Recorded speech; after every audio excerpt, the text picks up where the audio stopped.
you'll be in our world with your imagination. Take a look and you'll see into your imagination.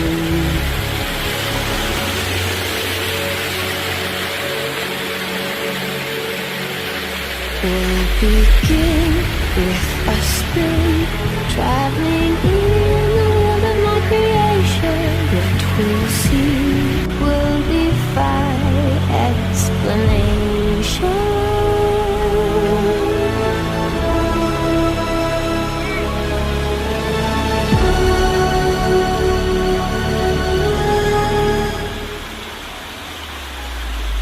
If you want to view paradise, simply look around and view